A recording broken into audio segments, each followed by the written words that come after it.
من اسهل الدول اللي ممكن تربي فيها اطفال هي المانيا، من اسهل الدول. هل المانيا امان؟ هل تربية العيال فيها كويسة؟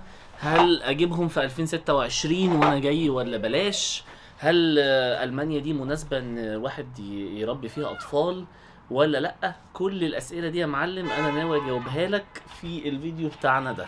في حاجة معينة، كل بلد يا جماعة فيها عيوب وفيها مميزات، مفيش مكان جنة. وحتى لو المشاكل اللي احنا عندنا هنا في ألمانيا أنيل من عندك، مش معنى كده برضو ان احنا قاعدين هنا في الجنة. لا، في عيوب وفي مشاكل.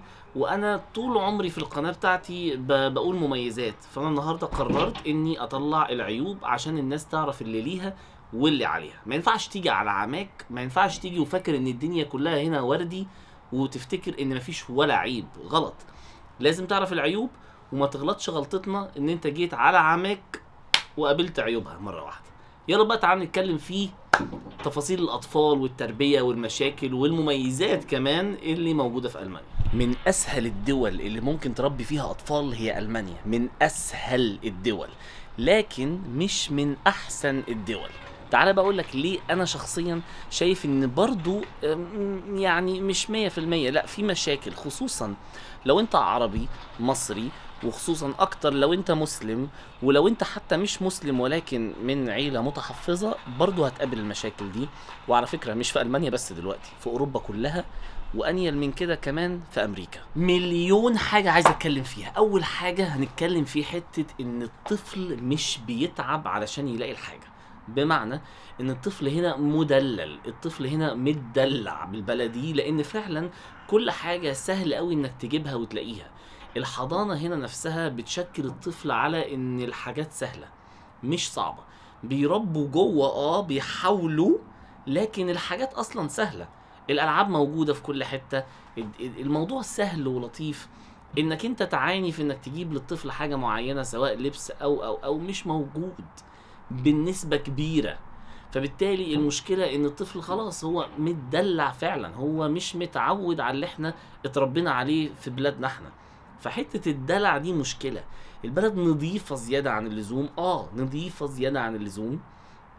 في ممكن حاجة كويسة عندي أنا هنا، إن في مشاكل في بلد زي فرانكفورت، إن في ناس مخدرات، في ناس مدمنة. أنت سهل إنك تاخد الطفل وتقول له بص، شايف المنظر ده؟ أنا بقى مش عايزك تبقى كده، لازم تتفادى 1 و2 و3 عشان تطلع كويس. ففي ممكن حاجة، لكن الموضوع أكتر من كده. في المميزات زيادة عن اللزوم مش وحشة، بتنمي الطفل، بس الطبيعة في البني آدم نفسها. انت محتاج تشوف، عينك محتاجة تشوف حاجة وحشة، عينك محتاجة تشوف المعاناة، عينك محتاجة تربي الطفل على ان هو يتعب بنفسه عشان يلاقي الحاجة دي. بقى مش موجودة بنسبة كبيرة، وديت انا في حد ذاتي شايفها ان هي بتصعب عليك تربية الطفل، والطفل بيطلع متعود. وعلى فكرة في عرب كتير نزلوا باطفالهم، وهيأكدوا لي الكلام ده، نزلوا باطفالهم بلدهم بعد مدة طويلة كرهوا البلد بتاعتنا، لان شايفها معفنة، شايفها مش نظيفة، شايف الشوارع مش كويسة، حاجات كتيرة هو بيشوفها مختلفة. فبالتالي هو طفل مدلل، ودي المشكلة. فتربية الأطفال لازم تبقى أنت عارف المعلومة دي، إن طفلك هيبقى في هذا الأوبشن. بس ممكن تحله طبعا. ممكن إنك أنت كل سنة على طول تبقى على استمرار رجليك رايحة وجاية على بلدك.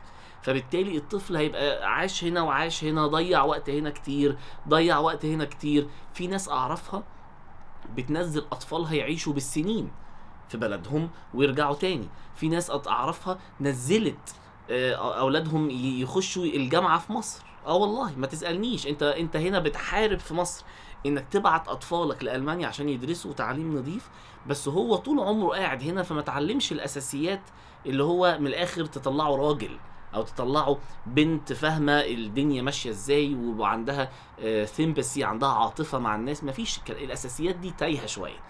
مش كل العائلات بتنجح في ان هي تعرف تربي الحته دي في الطفل. فبالتالي يقول لك لا، ابعته، انا اختي عايشه في مصر، انا اخويا عايش في مصر، خليه ينزل يعيش في بلده. فبالتالي لازم تفهم النقط دي يا جماعه. الحته دي فعلا هي فرق. ممكن تكون مشكله بالنسبه لك ديت، انت بتهزر يا عم الحاج، زي ما انتوا دخلتوا هاجمتوني في احدى الفيديوهات برضو، بس دي حقيقه. الناس عندي هنا لما بقابل العرب في المساجد كلهم بيتكلموا في نفس النقطة دي، ان هو عايز الطفل يكون اتربى بنفس النمط وبنفس الفكر اللي احنا اتربينا عليه، وهو مش عارف. اولاده شوية متدلعين فبينزل بيهم بلدهم كتير. دي نقطة اولانية في حتة تربية الطفل هنا في المانيا. بس منكرش تربية الاطفال في المانيا اسهل من اي دولة تانية. بمعنى بقى المصاريف، بمعنى انك انت ما بتقابلش انت كأب وام معاناة في انك انت تودي الطفل مكان مقبول. مش هقول لك مكان حلو ونضيف، لا، مكان مقبول. دي حاجة مش صعبة، موجودة في اماكن كتيرة، في قرى، في مدن، حضانات، يعني عارف الحتة دي. مش هي دي المعاناة بتاعتك بتشفت بقى على انك انت بتحطه في الجودة بتاعة الألمان، فبيطلع هو بفكر مش فكرك العربي، وتبدأ انت بقى تبقى انت واقف في النص تحاول تربيه على فكرك العربي، سواء بقى عربي شرقي، سواء بقى مسلم إسلامي، سواء متحفظ، سواء أي حاجة. هنا المعاناة انك انت تعرف تطلعه بنفس تفكيرك، بانك انت تبقى متفتح بس محترم في مجالك، بانك انت تبقى متفتح ومتقبل اديان الاخرين بس في نفس الوقت انت عارف انت مين وهويتك ايه. فدي بقى معاناة الابهات والامهات اللي عايشين في المانيا. فبالتالي ليها حلول، انا ما بقولش ملهاش حلول، بس لازم انت كشخص ناوي تيجي تعيش في المانيا تبقى عارف الكلام ده، ما تجيش على عماك. فبالتالي تحضر نفسك، تأقلم نفسك، تسيستم حياتك. انا لو في يوم من الايام هنزل وهروح وهودي، والاطفال في ناس بتخلق، انا شخصيا بخلق كوميونتي، بخلق مجتمع عربي حواليا، ليا صحابي العربي، مسلمين، مصريين، اي جنسيات، بس بحاول اني اجيب الاطفال جنب بعض بحيث ان احنا مبادئنا شبه بعض. ودي بتسهل عليك التربية، بتسهل عليك انك انت تفهمه النقط وهو شايف في ناس شبهه برضو بينطبق عليهم نفس القوانين. فالموضوع يعني موضوع له حلول، بس ما بقولش سهلة، صعبة، والتحدي قوي جدا. ومش في الشق ده بس، لا، في حاجات كتير. يعني انت اصلك ايه، انت بني ادم بتحب مين، هتتجوز مين. الموضوع ده على فكرة هنا يعني داخل في كل فسفوسة، داخل في الافلام، داخل في الكرتون، داخل في الالعاب بتاعة الاطفال اللي بتجيبها من المحلات، داخل في حاجات كتير جدا، لدرجة ان هي دخلت جوه الحضانة. فهي داخلة في حضانات، في حضانات فيها ناس بهذا الاتجاه، وانت مش عايز الاتجاه ده، او انت عايزه مش هتفرق، بس انت مش هتقدر تبعد عنه بسهولة. ودي الموضوع، ان هنا التشالنج، هنا التحدي الكبير، هنا صعوبة التربية هنا. فانت المشكلة مش في انك انت تهيئ للطفل حضانة نظيفة ولا جامعة نظيفة ولا تعليم عالي زي ما دي كانت مشاكلنا احنا في مصر واحنا عايشين هناك. لا، المشكلة انك انت بتهيئ الحتة دي، بس مقابلها بتخش في تحدي قوي جدا، هو بناء شخصية هذا الطفل، هو بناء دينه، هو بناء قيمه ومبادئه. دي بقى المشكلة البوم في دلوقتي في اوروبا وفي امريكا وفي كل الدول الغربية. دي بقى المشكلة اللي احنا كلنا بنحاول نتجمع ونشارك افكار بعض ونحاول نشوف لها حلول. فانت لازم تبقى عارف انك انت داخل على النقطة دي، وتهيئ نفسك من دلوقتي، وترتب نفسك، وتفكر عايز تعمل ايه، وتعمل كوميونتي عرب حواليك، وتبدأ تقابل الناس دي، وتبدأ تفكر ان مع الناس دي انك انت عايز تحل المشكلة دي عن طريق هذا الاسلوب. فلازم تحسب الكلام ده. دي اول حاجة. تاني حاجة بقى من ناحية الاطفال وتربيتهم بصفة عامة، هي موضوع اللغة. دي بقى حاجة صدماني. في اهالي وفي ابهات هنا عرب، وعايز اقول لك ان هم ما بيعلموش الاطفال العربي، ما بيتعبوش، خلينا نقول ما مش ما بيعلموش، ما بيحاولوش يتعبوا ان هم اصلا يعلموا الطفل اللغة العربية اصلا. تخيل، يعني هو مش مهتم بهذا المبدأ، مش بيحاول. وعلى فكرة اللي بيحاول بيتعب ليه بقى؟ لان لو الاب والام بيتكلموا بس عربي في البيت، بيطلع الطفل الالماني بتاعه برضو اقوى ساعات من العربي، فبيضطر بقى الاب والام ياخد الاطفال ويسافر بيهم مصر كل شويه عشان يعلي من اللغه العربيه. تخيل انت ابنك مش عارف يقرا قران مثلا، تخيل ابنك مش عارف يقرا صفحه، تخيل يعني، فاهم؟ فدي على قد ما ناس بتقول لك هيتعلم مع الوقت، لا، في ناس ما بتعرفش تتعلم مع الوقت. في ناس محتاجه مجهود اكتر. وفي عائلات، انا شخصيا كنت لسه مع عائلات وراجع معاهم، الاب والام مثلا عرب ما بيتكلموش مع العيال عربي. طب بتعلموا ايه يا حبيبي؟ علموا انجليزي. بلاش صدمه تانية من الصدمات اللي انا يعني لغايه النهارده مش قادر استوعبها. لما نزلت مصر قابلت ناس اولادهم بيحاولوا يخلوهم ما يتكلموش اصلا عربي، بيحاولوا يخلوهم يتكلموا بس انجليزي. اللي هو انتوا ازاي يا جدعان؟ ده احنا مشكلتنا في اوروبا هي دي. مشكلتنا ان احنا عايزين الطفل يطلع بيتكلم عربي، لان الالماني بتاعه هيتعلمه والانجليزي هيتعلمه. مشكلتنا معاه العربي، انك انت مفيش عرب كتير، فمفيش اختلاط باللغه العربيه، مفيش نحو ومفيش دراسه باللغه العربيه. فازاي انت قاعد في مصر بتعلم ابنك الانجليزي ومش عايزه يطلع يتكلم عربي، او مش عايز العربي بتاعه يبقى قوي؟ انا قابلت ناس كده، ممكن مش انت بس، يعني في ناس قابلتها كده، دي حاجه غريبه جدا. وهنا في ناس ما بتحاولش، يقول لك عادي بقى، ما هو مش محتاجين العربي قوي يا اسلام، ما هو اصلي هيطلع يخش الحضانه وهيدرس بالالماني فيستحسن الالماني بتاعه يبقى قوي. معاك، بس العربي يا ابني، العربي يا ابني، القران، اللغه، ازاي يعني؟ ازاي ينزل مع اهلك انت مثلا في بلدك وما يتكلمش معاك بالعربي؟ على الاقل يتكلم اللغه، على الاقل يعرف يكتب ويقرا، على الاقل ما يبقاش امي لغه عربيه. فيعني ازاي؟ انا اعرف ناس نزلوا اولادهم مصر سنين يدرسوا عشان بس يتعلموا العربي، كتابه وقرايه ونحو والكلام ده كله. فدي مشكله، فدي لازم انت تعمل حسابك انها موجوده، وما تبقاش من الاهالي اللي انا بتصدم بيها كل يوم، ان هي ما بتتعبش، ما تحاولش. يقول لك ما الواد بيجي من الحضانه بيكلمني بالالماني، اقعد اتكلم معاه بالعربي ما بيفهمنيش. عنه ما فهمك، يجبر هو انه يتكلم معاك بالعربي لغايه ما يتعلم. انت ما تتكلمش معاه بالالماني ولا بالانجليزي حتى. يعني عارف، في كسل، في استسلام، في ايه يا جدعان؟ في ايه ازاي يعني؟ ازاي نسيت هويتك اللغه العربيه والدين والجنسيه والمبادئ ازاي؟ على فكره في اجيال في المانيا هنا ما بيتعلموش.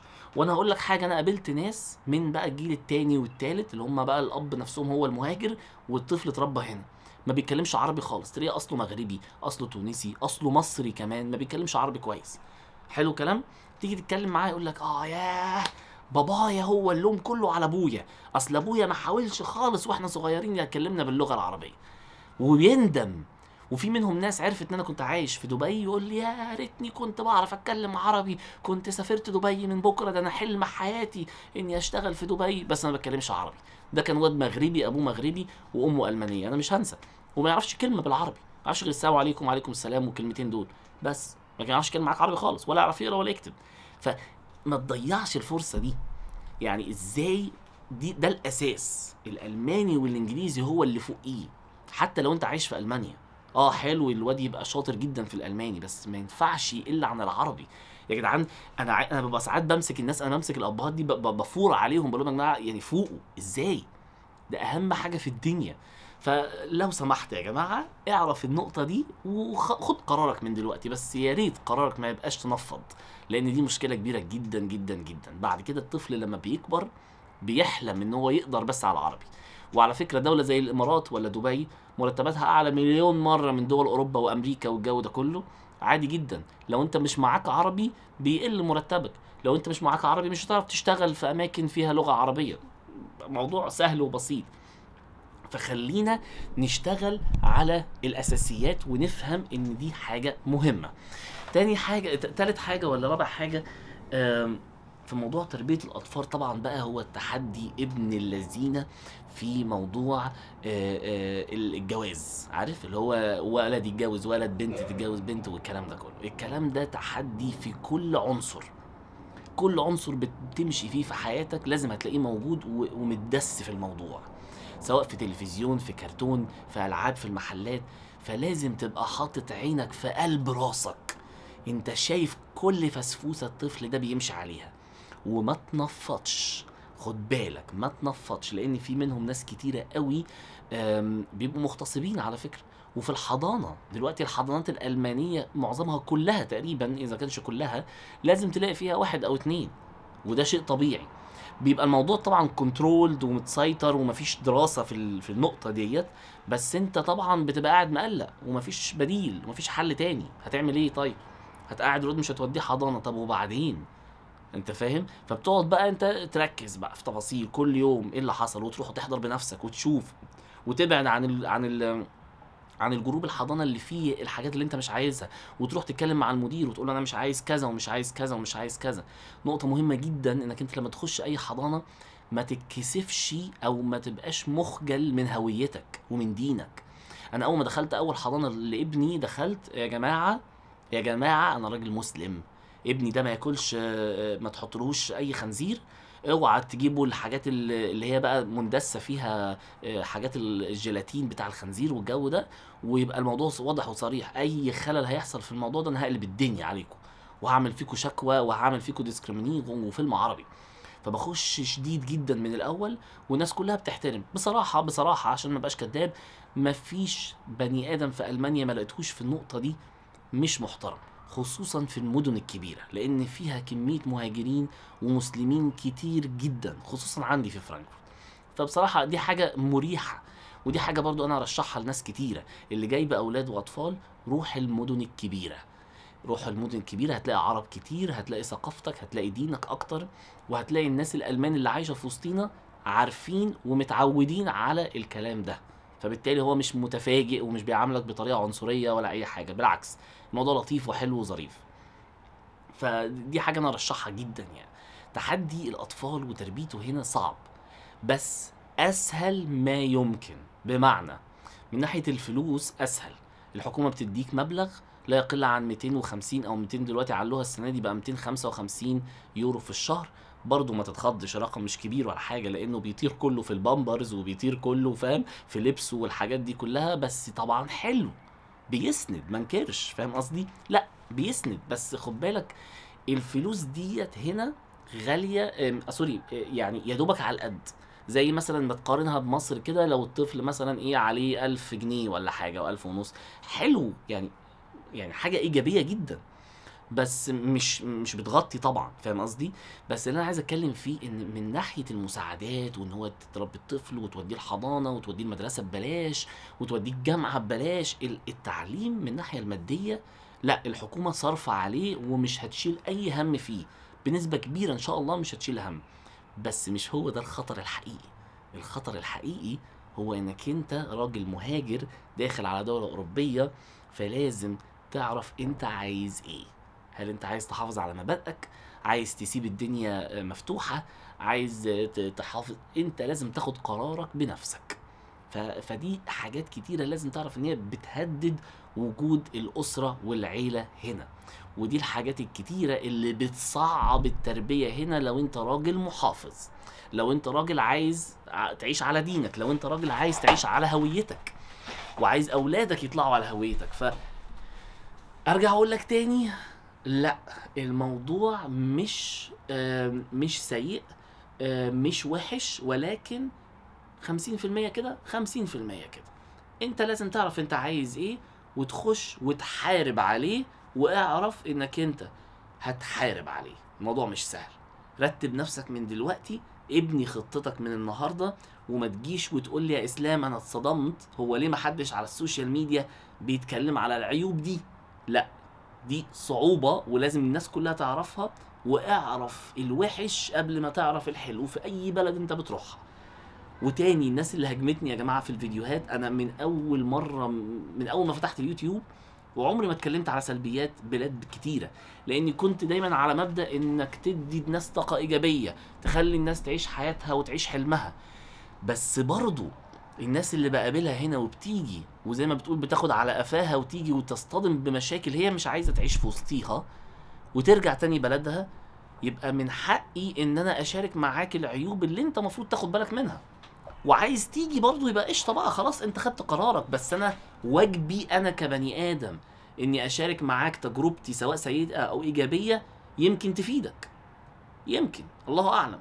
فلازم تعرفها، احسبها صح، فكر فيها صح. في كل دولة ادرس كل دولة سواء ايجابيات وسلبيات، وبعدين خد قرارك. وان شاء الله اشوفك قريب هنا في المانيا. يلا اشوفكم الفيديو اللي جاي، سلام.